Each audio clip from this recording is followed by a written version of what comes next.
Coucou à tous, je fais une petite vidéo, ce sera plus simple que des lignes et des lignes et des lignes. Pour revenir sur le marathon de Reims dimanche, où j'ai pas mis mon résultat d'après course. Mais bon, parce que voilà, j'étais dans la frustration, j'y suis encore un peu.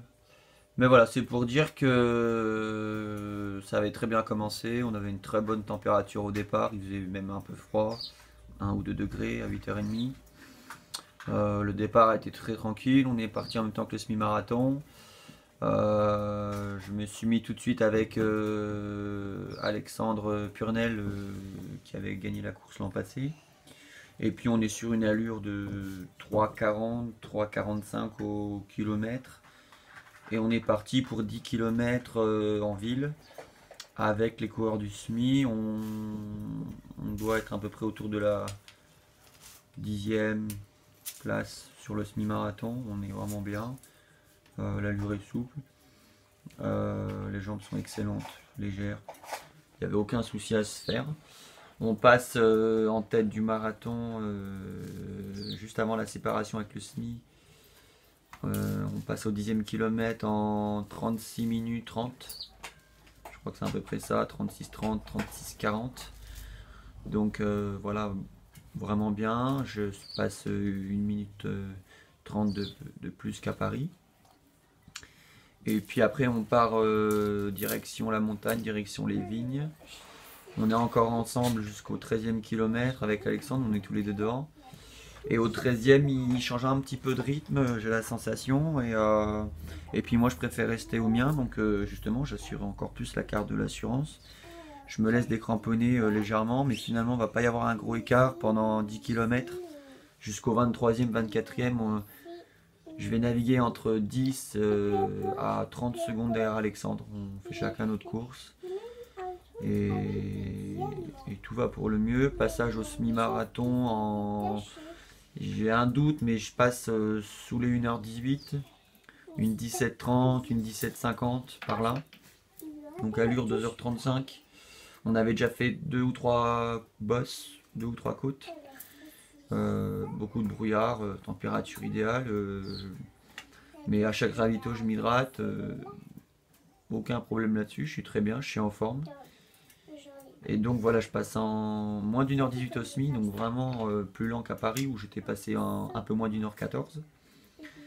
Mais avec la même sensation qu'à Paris, beaucoup de facilité.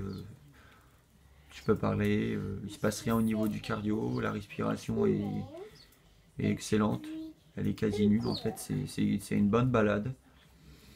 Mais après voilà, à passer le 25e kilomètre, les muscles commencent déjà à tétaniser. Et c'est là comme d'habitude, déjà 5e marathon. Et c'est là que le problème survient, comme d'hab.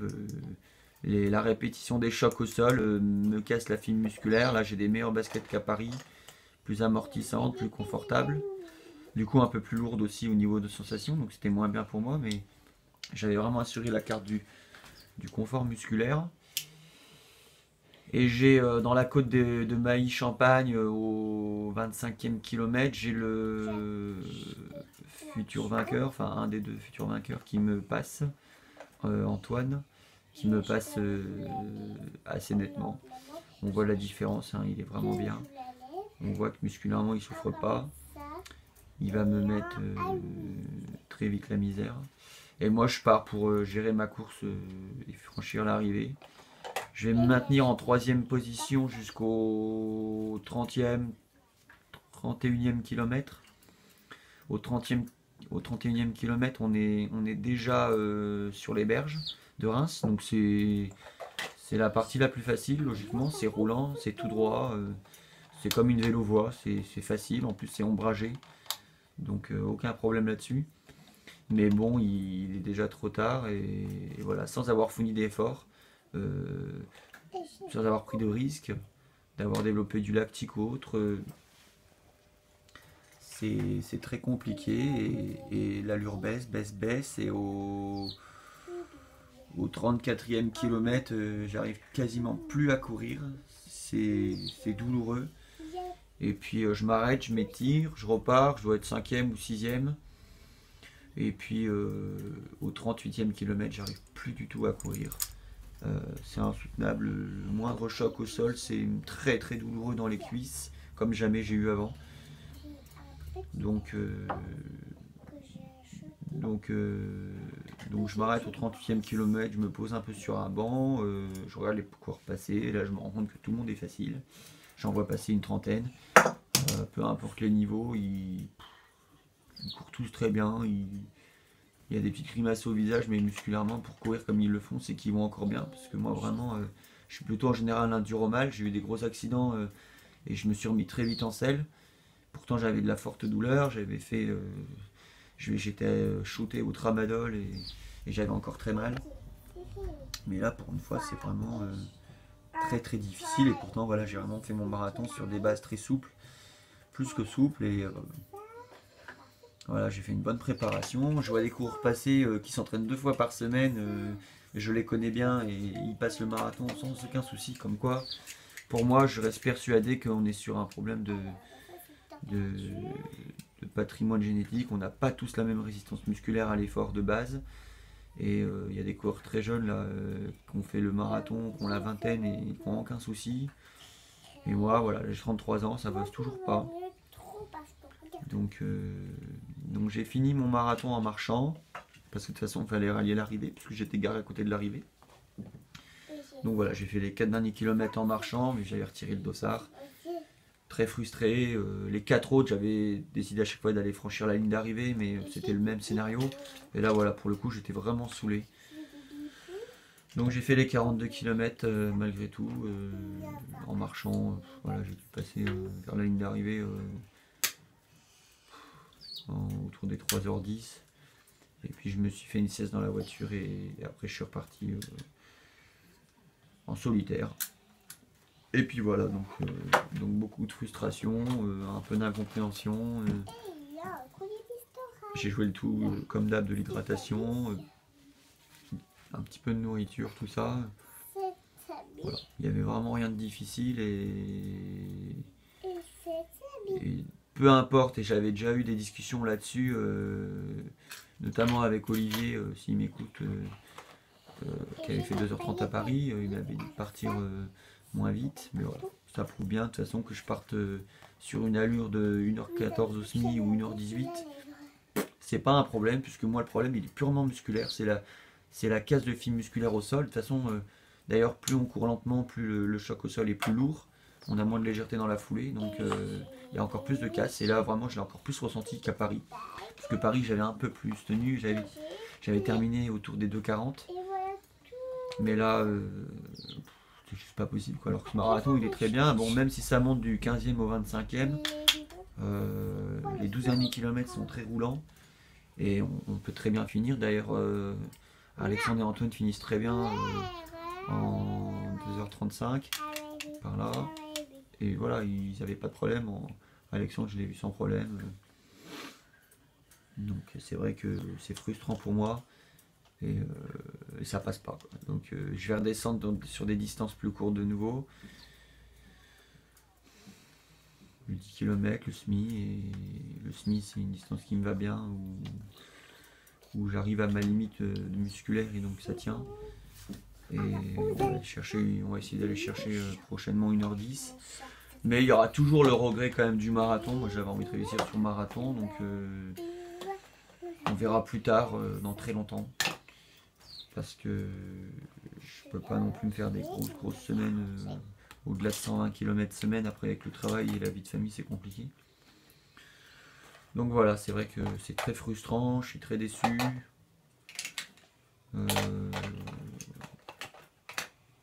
Je l'ai eu très mauvaise au moment de m'arrêter forcément, et il faut se projeter maintenant, mais j'ai déjà récupéré. Le retour en voiture était très difficile puisque j'avais mal partout, et puis heureusement que la voiture c'est une automatique. Donc voilà pour le marathon de Reims. Donc une grosse déception. Le temps de passage était vraiment souple, donc 36-30 au 10. Le 15e, j'ai pas fait gaffe. Le SMI, donc 1h17-50. Et au 30e kilomètre, je vais passer en 1h50, 3 en ayant déjà baissé. Et les 10 derniers kilomètres, c'était très très compliqué. J'ai pas la sensation de prendre le mur, hein, du tout, puisque voilà, le truc c'est qu'au-dessus de la ceinture, je suis très très bien. Je suis très facile, c'est ça qui est frustrant. Je suis emprisonné par mon corps, surtout au niveau des jambes, alors que je vais très très bien, je suis en pleine forme. C'est comme si j'avais plus de jambes soudainement et je peux plus rien faire, quoi. Mais voilà, j'avais une moyenne cardiaque très très basse, j'ai été très très loin de la zone rouge. Euh, c'est ça, c'est terrible, on fait une balade mais on n'arrive pas à aller au bout, quoi. Donc j'ai un autre problème, clairement musculaire, j'arrive pas à être assez costaud au niveau des jambes. Donc comme d'autres vont faire que 3 sorties par semaine et vont passer très bien le marathon. Pour mon cas, j'ai fait plusieurs prépas différentes. J'ai fait des prépas sur de la qualité et peu de sorties. J'ai fait des prépas là sur beaucoup de kilométrage avec faible intensité, mais c'est toujours ça passe pas, quoi. Donc pour l'instant, un record à 2h43 et loin de mes ambitions, loin de ce que je peux obtenir par rapport à mes records sur les distances en dessous. Mais bon, voilà, c'est tout, c'est le jeu. On a tous une limite selon les distances et ça pourrait passer, je pense, avec un gros travail de kilomètres. Mais bon, après, il y a la vie à côté et on n'a pas tous le temps pour pouvoir le faire. Donc on va essayer de descendre les records sur les distances inférieures de nouveau. Et ça sera bien si ça marche, mais ça sera pas la grosse émotion non plus. Vivre une émotion comme l'ont vécu Alexandre et Antoine dimanche, remporter un marathon, même si c'est en 2h35, si c'est pas un chrono phénoménal, mais ça reste quand même une excellente performance que moi j'aimerais déjà bien réaliser. Donc voilà, on va se concentrer sur la suite. Les objectifs fin de saison, j'en sais rien. Il faut déjà que je retrouve une tête. D'abord un physique et après une tête. Peut-être un 10 km en décembre sur Paris. Puis après les crosses, je sais pas, on verra bien. Ce qui est sûr, c'est que l'année prochaine, il n'y aura pas de marathon à Paris. Ce sera peut-être plus du coup l'objectif, le semi-marathon en mars à Paris. Puis la suite, on verra. Il y a le temps de se projeter. Donc voilà, un petit peu le compte rendu de tout ça. J'ai rien oublié, je crois. Je félicite donc Alexandre et Antoine pour leur très belle victoire commune. Et puis Cédric pour sa victoire, bien sûr, sur le semi en solitaire. Moins d'1h09 tout seul, c'est vraiment très très fort. Et puis j'ai pas vu les résultats du 10, mais ça a dû aller vite aussi, parce que la température elle était géniale. Il y avait tout pour faire un chrono, pas de vent, température fraîche, pas de soleil. Moi c'est exactement ce que j'aime. Donc c'était vraiment top pour courir vite. Donc voilà pour tout. Je referai une vidéo prochainement pour les ambitions, quand je serai vraiment à froid et que j'aurai retrouvé la banane. Pour l'instant, je vais me remettre à cheval. Et puis, on verra pour la course à pied pour la suite. Voilà, bye bye à tous, bonne journée.